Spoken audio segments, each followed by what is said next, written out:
அனைவருக்கும் வணக்கம். 7ஆம் வகுப்பு கணக்கு 3ஆம் பருவம் இயல் 2 சதவீதமும் தனிவட்டியும் பாடத்தலைப்பில் எடுத்துக்காட்டு 25வது கணக்கிற்கான விடையினை இந்த வீடியோவில் பார்க்கலாம். Welcome to money math board. Kumaravel ஒரு குறிப்பிட்ட தொகைக்கு 10% வட்டி வீதம் 2 ஆண்டுகள் கழித்து ரூபாய் 750 தனிவட்டியாக செலுத்தினால் அசலை காண்க. தனிவட்டியாக அப்படின்னு சொல்லிட்டாங்க. ஸோ இது தனிவட்டி டாபிக் அப்படிங்கிறத ஈஸியாக புரிஞ்சுக்கலாம். தனி வட்டிக்கான ஃபார்முலா PNR/100. இதில் என்னென்ன தகவல்லாம் கொடுத்துருக்காங்கன்னு பார்க்கணும். வட்டி வீதம், ஆண்டுகள், காலம் கொடுத்துட்டாங்க, தனி வட்டியும் கொடுத்துட்டாங்க. நம்ம அசல் கண்டுபிடிக்கணும். கொடுக்கப்பட்டிருக்கிற தகவல்களை ஃபார்முலாவில் சப்ஸ்டிட்யூட் பண்ணோம்னா நமக்கு அசல் கிடச்சிரும்.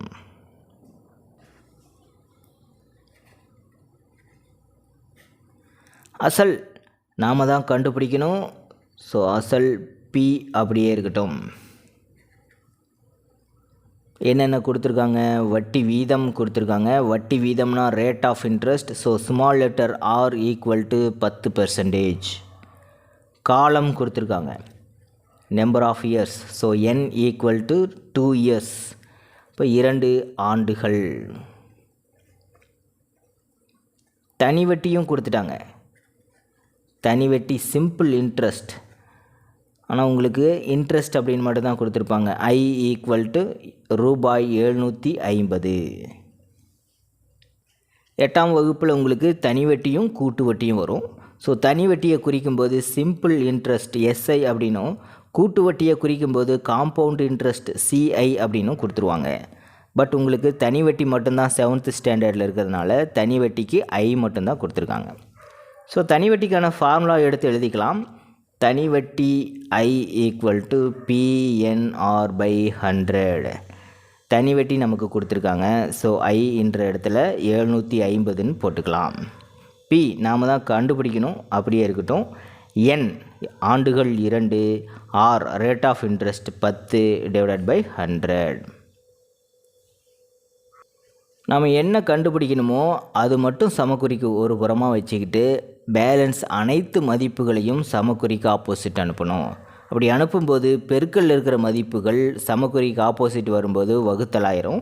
வகுத்தல் இருக்கிற மதிப்புகள் சமக்குறிக்கு ஆப்போசிட் போகும்போது பெருக்கலாயிரும். ஸோ P மட்டும் இருக்கட்டும். இங்கே 750 இருக்குது. பெருக்கல்ல 2 × 10 இருக்குது. சமக்குறிக்கு ஆப்போசிட் வரும்போது 2 × 10 வகுத்தலில் வந்துடும். வகுத்தலில் 100 இருக்குது. ஆப்போசிட் சைடு போகும்போது பெருக்கலுக்கு போயிடும். இப்போ சுருக்கலாம். ஒரு 10 10 10 10 100. 10ஐ 2ஆல் சுருக்க முடியும். 5 முறை இருக்குது. 5 × 750. 5 0 0 5 25 மீதி 2 IL 35 35 ஒரு 2 37.